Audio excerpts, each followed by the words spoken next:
امام شافعی رضی اللہ تعالیٰ عنہ کی بارگاہ میں خلیفہ ہارون رشید اور ان کی بیوی زبیدہ کا عجیب و غریب مقدمہ۔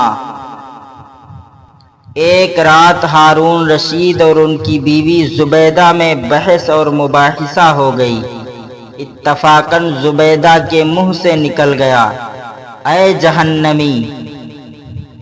ہارون رشید نے زبیدہ کی بات کو سن کر کہا کہ اگر میں جہنمی ہوں تو تجھے طلاق، اور دونوں اسی وقت الگ ہو گئے۔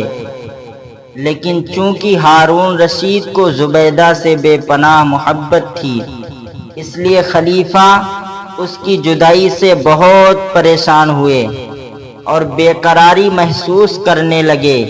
ہارون رشید نے سوچا کہ علماء کرام اور مفتیان عظام کو اکٹھا کر کے ان سے مسئلے کو حل کرایا جائے۔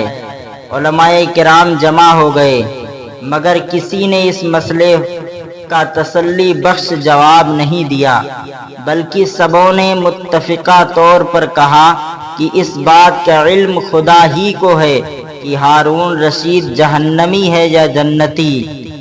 اتنے میں ایک کم عمر لڑکا علماء کرام کی جماعت سے کھڑا ہوا اور کہنے لگا، اگر اجازت ہو تو میں اس کا جواب دوں۔ سب لوگ اس بچے کو دیکھ کر حیران رہ گئے۔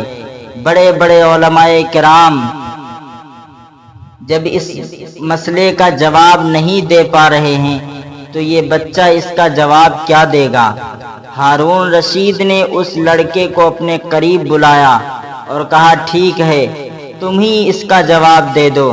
لڑکے نے بادشاہ ہارون رشید سے کہا، آپ یہ بتائیے کہ آپ کو میری ضرورت ہے یا مجھے آپ کی ضرورت ہے؟ ہارون رشید نے کہا کہ مجھے تمہاری ضرورت ہے۔ یہ سن کر اس لڑکے نے کہا کہ پھر آپ تخت سے نیچے اتر جائیے اور مجھے تخت پر بیٹھ کر جواب دینے کا موقع دیجیے، اس لیے کہ علم والوں کا مقام اور مرتبہ بہت اونچا ہے۔ ہارون رشید نے کہا، ٹھیک ہے، میں تخت سے نیچے اتر آتا ہوں اور آپ تخت پر بیٹھ کر کے جواب دیجیے۔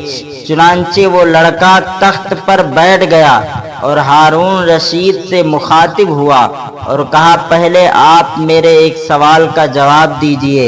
ہارون رشید نے کہا، ٹھیک ہے، پوچھیے۔ لڑکے نے پوچھا کہ آپ کبھی کسی گناہ سے قدرت کے باوجود محض خوف خدا کی وجہ سے باز رہے ہیں؟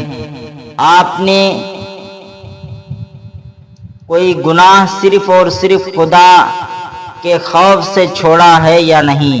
ہارون رشید نے کہا، ہاں، خدا کی قسم، باوجود قدرت رکھنے کے صرف اور صرف خدا کے خوف کی بنا پر کئی گناہ سے باز رہا ہوں۔ یہ سن کر لڑکے نے کہا کہ میں فتویٰ دیتا ہوں کہ آپ جنتی ہیں، لہذا آپ کی بیوی پر طلاق واقع نہ ہوئی۔ علماء کرام نے فرمایا، اے لڑکے، آپ نے یہ کس دلیل کی بنا پر فتویٰ دیا ہے؟ آپ نے جواب دیا، کلام الہی کی بنیاد پر۔ اللہ تعالیٰ قرآن مقدس میں ارشاد فرماتا ہے، وَأَمَّا مَنْ خَافَ مَقَامَ رَبِّهِ وَنَهَى النَّفْسَ عَنِ الْهَوَىٰ فَإِنَّ الْجَنَّةَ هِيَ الْمَأْوَىٰ۔ جس شخص نے گناہ کا قصد کیا، جس شخص نے گناہ کا ارادہ کیا اور پھر خوف خدا سے اس سے باز رہا، اللہ کے خوف کی وجہ سے گناہ نہ کیا، پس اس کا ٹھکانہ جنت ہے، اس کی جگہ جنت ہے۔ علماء کرام نے لڑکے کی دلیل کو سن کر اس کی ذہانت پر حیران رہ گئے اور اس لڑکے کو داد و تحسین سے نوازنے لگے اور فرمانے لگے، جب اس کے بچپنے کا عالم یہ ہے تو بڑے ہو کر کس درجے کا یہ عالم ہوگا۔ جانتے ہیں اس بچے کو دنیا نے کس نام سے پہچانا، اسی بچے کو امام شافعی رضی اللہ تعالیٰ عنہ کے نام سے لوگوں نے جانا اور پہچانا ہے۔ تو اس سے پتہ چلا علم کی برکت کیا ہے۔